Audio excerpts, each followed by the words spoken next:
Bonjour et bienvenue dans Sans Toi, le podcast qui donne la parole aux orphelins. Des hommes et des femmes qui se sont construits malgré l'absence d'un père, d'une mère et parfois de leurs deux parents. Ils ont accepté de partager avec moi leur histoire et de servir de porte-voix à ces enfants qui représentent près d'un jeune par classe en France. Un podcast soutenu par Psychologie Magazine et réalisé grâce à la fondation OCIRP, dont l'objectif est de faire connaître et reconnaître la situation des jeunes orphelins en France. Que provoque ce deuil précoce dans la vie d'un enfant ? Comment mieux le soutenir et l'accompagner ? Dans quelle force puisse-t-on pour se construire ? Je suis Sarah Dumont, fondatrice de Happy End, le site qui invite à vivre en paix avec la mort, et c'est pour lever le tabou sur les orphelins que je suis allée rencontrer Corentin, 43 ans, qui avait 8 ans quand son père, un skipper renommé, a disparu en mer. Un drame longtemps resté tabou qu'il n'a pu évoquer en famille qu'à l'âge de 14 ans.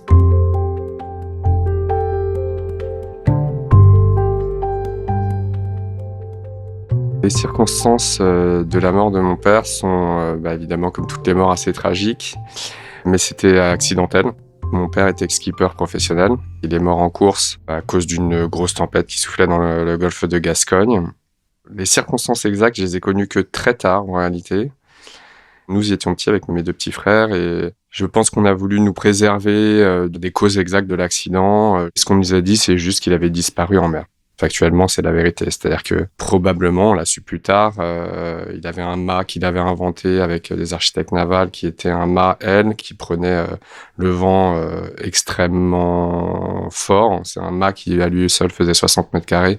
Et quand il y a 50 nœuds de vent, même quand il n'y a plus de voile, 50 mètres carrés, c'est trop. Et probablement qu'il a essayé d'aller couper l'étai qui est à l'avant du bateau pour faire tomber le mât et que le bateau soit plus entraîné dans une course folle. Et c'est en allant couper l'étai qu'il aurait disparu. Attaché ou pas à la ligne de vie, personne ne le saura jamais. Soit la ligne de vie a lâché, soit il n'était pas attaché tout simplement. Et en fait, dans l'urgence, il est allé couper l'étai et il y a une vague qui l'a emporté. Il était relativement connu. C'était un peu, sans exagérer, un peu la rockstar du multicoque à l'époque. Et des moyens considérables ont été mis en œuvre pour essayer de le retrouver. Quand la mort de mon père est survenue, on était donc 3 enfants de 8, 6 et 4 ans. C'est en voyant ma mère pleurer que j'ai compris qu'il n'y avait plus de raison d'espérer. Ma mère était effondrée et c'était la première fois qu'on la voyait comme ça. Et donc moi, j'ai compris directement qu'on n'allait jamais le retrouver.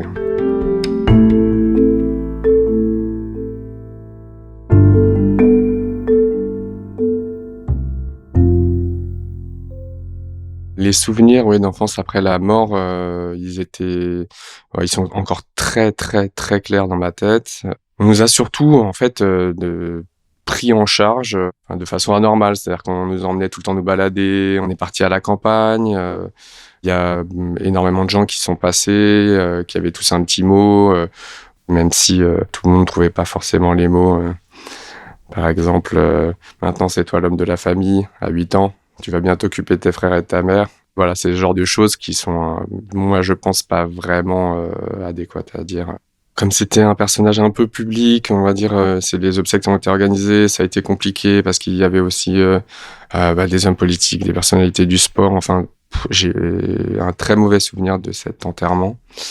Déjà parce qu'on était extrêmement triste, mais aussi parce qu'il y avait trop de monde, il y avait trop de personnes qu'on connaissait pas, qui pour moi n'avaient rien à faire là. Alors. Enfin, tout n'a pas été fait comme si on était une famille lambda, ce qui aurait probablement pu être plus serein.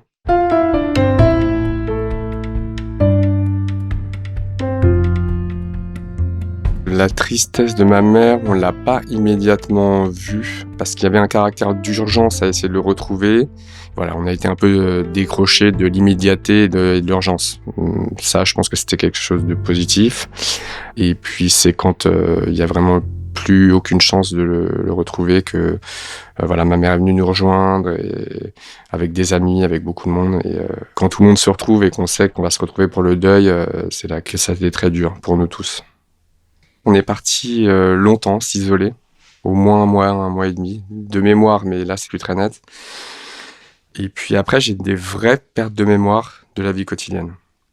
C'est-à-dire que je me souviens évidemment de mes professeurs, de mes copains, vraiment de l'habitude, de l'usuel, mais tout le reste, c'est très très flou pendant au moins 1 an et demi. La réaction de ma mère qui, on le savait déjà, était un personnage à fort tempérament. Elle a été, voilà, j'ai 3 petits-enfants, je suis toute seule, je ne travaillais pas. Il va falloir que j'aille au boulot et que je le fasse vite et bien et que je puisse avoir de quoi faire subsister ma famille rapidement. Elle s'est mise tout de suite en quête de travail, mais aussi en quête personnelle. Ce travail, ça lui a aussi permis d'oublier. Enfin voilà, ou de passer à autre chose, ou d'être moins triste. Ce travail, ça a été une quête importante pour elle, une quête qu'elle a menée à un train d'enfer et qu'elle a réussi finalement, parce qu'elle a plutôt bien réussi, qu'on pourrait appeler sa carrière professionnelle. Après, c'était un petit peu au détriment, je pense, de mes frères et moi. C'est ce que j'ai ressenti, pas forcément mes frères. Alors, c'est peut-être que j'avais besoin de plus d'attention, peut-être que c'est parce que j'avais compris que mon père était mort et que du coup, je réclamais en silence cette attention, alors que mes frères, eux, étaient peut-être pas certains. Enfin voilà, bon, ils étaient dans l'incertitude, ce qui est pas forcément mieux, hein, mais je demandais peut-être plus. Et elle travaillait 14 heures par jour, donc on est un petit peu passé d'une famille père-mère à une famille plus de père et une mère qui est partie pendant qu'on prenait notre petit déjeuner et qui revient après qu'on ait fini de dîner, quoi. Après, je pense que c'était nécessaire pour elle, vraiment. Je veux dire que voilà, c'était absolument nécessaire, sinon elle aurait craqué. Et puis, elle s'est occupée de nous d'une façon incroyable. C'est-à-dire qu'elle faisait vraiment le rôle du père et de la mère, douce, mais dure, parce que bon, 3 petits garçons, c'est un boulot.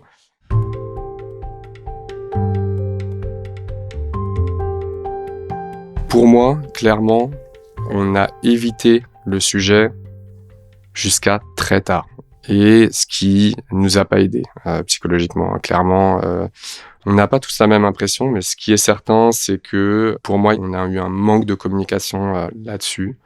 Voilà, mais qui était provoqué par la tristesse et la douleur qu'avait chacun, hein. C'était difficile pour nous d'en parler, pour tout le monde, et aussi bien pour mes grands-parents. Moi, j'ai la première fois que j'en ai parlé à mon grand-père, donc le père de mon père, j'avais 31 ans, quoi, 32 ans. Lui, il n'en avait vraiment jamais parlé. Il a fondu en larmes. Enfin voilà, lui, il avait conservé toute cette douleur. Moi, j'estime que je l'ai conservé jusqu'à l'âge de 16-17 ans. Mais bon, pour lui, qui l'a gardé 30 ans, ça a dû être insoutenable. Ce qui a fait qu'on ait pu en parler, en tout cas pour la première fois, c'est qu'on est partis en croisière, tous les 4, avec le co-skipper de mon père aussi, qui était là. On avait 14, 12, 10 ans. Et pour la première fois, on en a parlé avec mes frères et ma mère aussi. Et le fait qu'on soit tous réunis, enfermés dans une cabine de bateau, ça a créé quelque chose. Et on a commencé à en parler. Et là, moi, je suis tombé des nues, quoi. Mon frère pensait, enfin, en tout cas, avait pensé pendant longtemps que mon père pouvait être vivant, qu'il avait pu se réfugier dans le mât du bateau, ou qu'il avait pu arriver sur une île déserte et qu'il n'aurait pas été retrouvé. Et il s'est construit là-dessus. Mon autre petit frère pensait que c'était possible, mais savait pas trop. Voilà, c'est des moments où on s'est regardé et on s'est dit, mais oui, mais on aurait dû en parler quand même, on aurait dû. Mais on s'est dit, on a perdu beaucoup de temps. Enfin, le décès de notre père a créé en fait des voies très différentes et on s'entendait pas en fait. On n'avait pas de point commun, de point d'entrée. Et après cette conversation, on s'est dit quand même que c'était vraiment idiot de pas se parler, de pas se comprendre et de pas essayer en tout cas. Et à partir de ce moment-là, tout a été plus clair dans l'esprit de tout le monde, que la souffrance de chacun a été exprimée aussi, parce que c'était pas évident. En fait, on n'avait pas envie d'avoir l'air faible par rapport à ses autres frères. Enfin voilà, chacun jouait un peu un rôle. Et je pense que ça nous a vraiment libérés d'avoir cette discussion.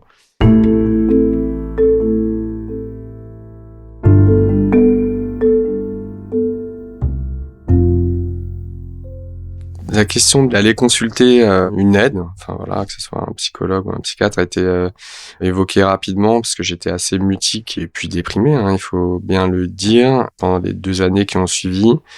Et clairement, ça a été un échec. j'ai vu une personne dont je tairai le nom, mais je regrette qu'on n'ait pas eu le temps ou l'énergie à consacrer à trouver une personne à l'écoute des enfants. Mais là, franchement, j'étais atterré par le niveau de parole et d'aide qui avait pu m'être fourni par des professionnels. À tel point que je disais à ma mère que j'y allais, mais que j'allais faire du skate avec des copains, que j'allais jouer, mais cette personne, non, clairement m'a pas aidé. En rien. Je pense qu'au début, surtout, je me suis déconstruit, clairement. C'est-à-dire qu'au début, c'était une telle perte, une telle... voilà, on passe d'enfants, de personnalités connues à personne en deuil et triste et perdu. Et puis en colère, quoi, contre cette mort, comme toutes les morts qu'on estime injustes. Hein. Cette colère, elle m'a déconstruite, en fait. Elle m'a donné des tocs. Je me suis enfermé dans une construction mentale qui pouvait être que négative. Je m'en suis rendu compte lors de mes premiers amours, où en fait le fait d'être aimé pour soi, puis le sentiment de culpabilité aussi. Évidemment, on n'en a pas parlé, mais du coup, donc, on se sent quand même coupable de la mort de son parent, quoi. Il paraît qu'à l'époque, j'ai dit à mon père de pas partir, que je voulais pas qu'il parte et que c'était la première fois que je faisais ça.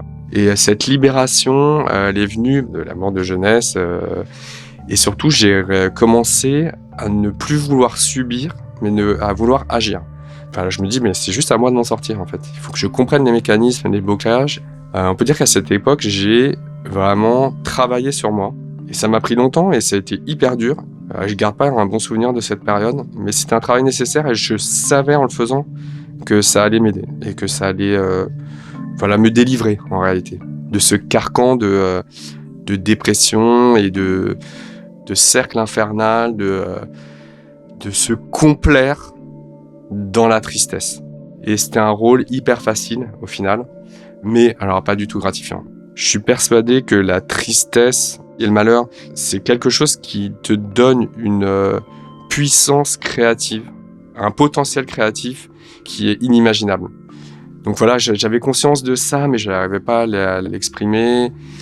C'est à ce moment-là où j'ai commencé à faire le travail, à la déconstruire, cette facilité de toujours être dans la critique, peut-être intelligente, mais surtout pas très féconde, de la critique, de la déprime, et puis d'être hautain, d'avoir l'impression d'avoir vécu plus de choses que les autres. Enfin voilà, j'étais dans cet univers-là.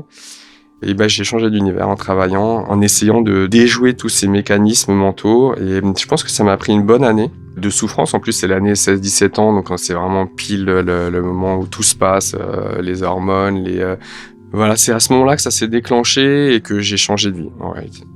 Il se trouve que j'ai aussi changé de groupe d'amis et c'est une période qui a fini par être vraiment heureuse, qu'il est toujours, mais à cette époque-là, le fait, en plus d'avoir conscience de s'être libéré par soi-même, par son travail, par sa recherche sur soi, mais dur, enfin c'est une introspection qui allait hyper loin. Tous les jours, je me disais, là t'as pas assez bossé là-dessus, t'as encore agi comme ça, t'as encore réagi, t'as encore subi. Voilà, c'était une période dure, mais qui a amené à une transformation réelle de ma personnalité. Et c'est quelque chose qui me suit encore aujourd'hui, quoi.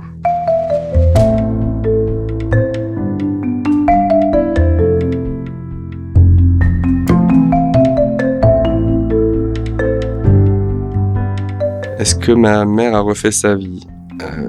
Oui, alors je pourrais dire plusieurs fois, avec plusieurs types de personnes extrêmement différentes. Je pense qu'on a été assez dur avec les personnes qui ont pris la place de notre père. Il y en a une qui nous a beaucoup marqué, mes frères et moi, et pour lequel on a donné notre assentiment assez rapidement. C'était Franck, qui avait 3 enfants également, 3 garçons. Et on faisait une joyeusement de 6 garçons séparés chacun par 1 an d'écart. Quelqu'un de très joyeux, généreux et c'est vrai que ça nous a fait quand même énormément de bien aussi d'être tous ensemble.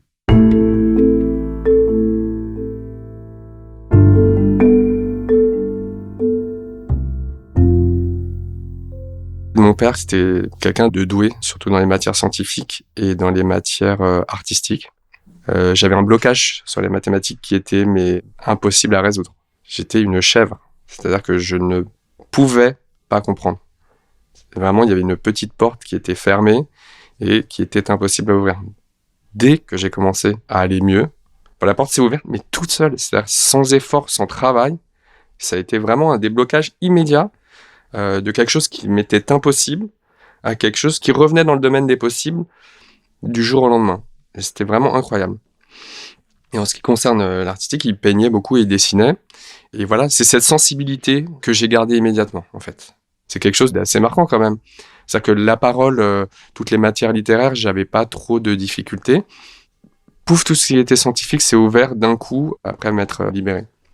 Après mon déblocage et donc l'entrée possible des mathématiques dans ma vie, il y a un métier qui était au confluent de ces disciplines et puis de l'ingénierie, parce que mon père était ingénieur, qui m'a attiré. C'est un métier auquel j'avais pensé quand j'étais petit et puis qui avait complètement disparu et qui, à l'âge de 16 ou 17 ans, s'est vraiment imposé dans mon cerveau. Ce métier, c'était architecte.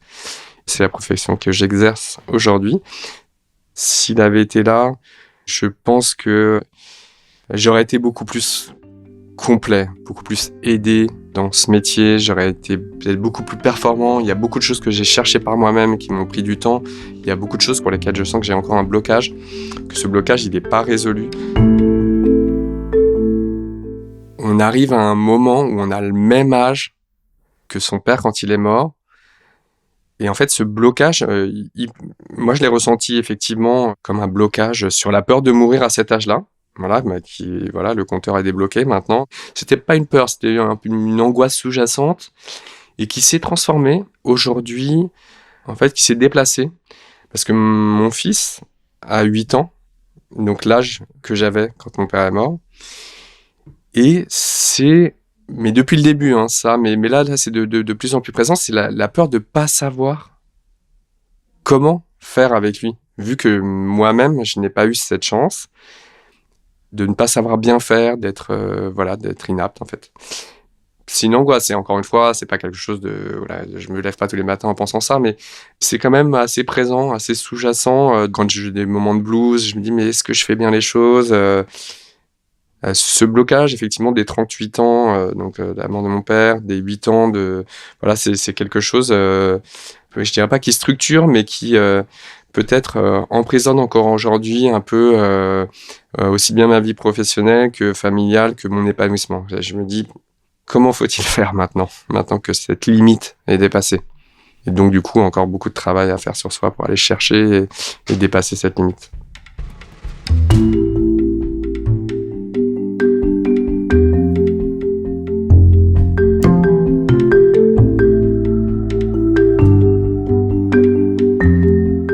Alors, la question du souvenir de mon père et du coup du grand-père de mes enfants, elle s'est même pas posée.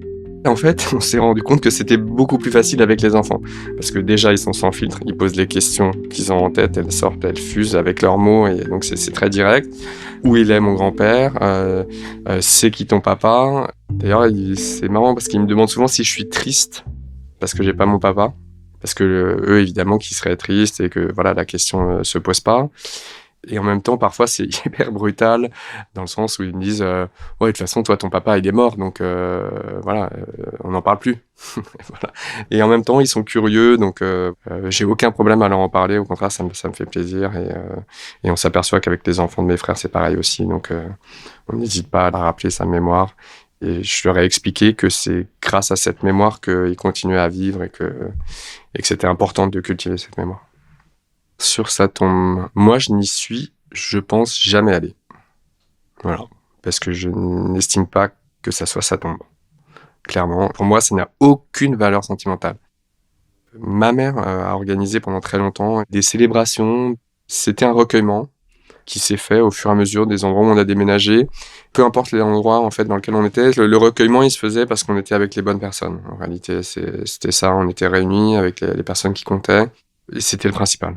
Par la suite, on a fait une plus grosse commémoration pour les 30 ans de sa mort, donc quand j'avais 38 ans, donc à l'âge où il est mort, en fait. Donc c'était un discours très difficile à faire pour moi. Mais on a fait donc cette commémoration qui a été doublée d'une exposition avec des photos qui retraçaient sa vie. C'était une expo qui était sur le mall de la Trinité-sur-Mer, où il avait vécu petit. Ma mère a trouvé des gens qui nous ont donné des diapositives et en fait, c'est moi qui ai travaillé sur l'expo avec un de mes cousins et qui ai retravaillé toutes les photos. On a retravaillé ensemble, ça nous a pris un temps assez considérable et c'est la première fois que je me refaisais une image claire du visage de mon père. Et il y a une des photos qu'on a choisies qui est donc au bout du môle, qui est une photo qui a un gros format, qui doit faire 1,80 m par 3 mètres, qui est posée sur un phare. Cette photo, au final, c'est devenu mon lieu de recueillement. C'est-à-dire que je vois sa tête, son petit air malicieux et en même temps mélancolique. En plus, c'est sur le môle qui porte son nom et c'est un môle, c'est une grande avancée sur la mer. Hein, finalement, c'est une languette de terre sur la mer. Et c'est là où je vais avec mes enfants aussi. À chaque fois qu'on va là-bas pour leur remettre en tête leur grand-père, leur raconter des petites histoires, des anecdotes sur lui. Et voilà, ça fait sens pour moi que ce lieu soit mon lieu de recueillement. Voilà, c'est une évidence en fait. Et en plus, il faut marcher jusqu'au bout. C'est un cheminement, rien que quand je suis seul, ça m'arrive de lui parler, de parler à cette photo, quoi. Voilà, c'est mon endroit en fait.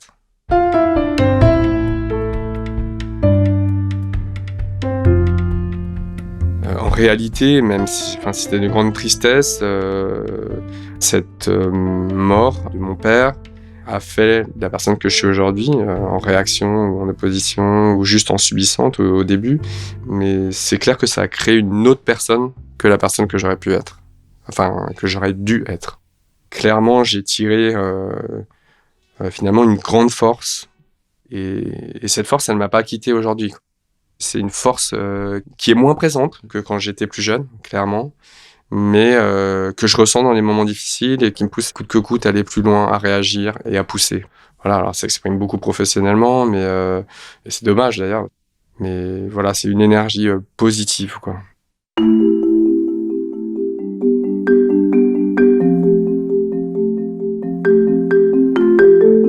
Si vous avez été touché par cette histoire, n'hésitez pas à la partager autour de vous. Vous pourrez aussi retrouver d'autres articles sur la mort et le deuil sur le site happyend.life ou sur osirp.fr. Enfin, convaincus qu'il est primordial de libérer la parole sur ces sujets, nous avons créé les orphelinades, des rencontres autour d'un verre dédiées aux jeunes adultes ayant perdu leurs parents. Si vous êtes intéressé ou tenté par l'aventure, retrouvez toutes les infos sur happyend.life.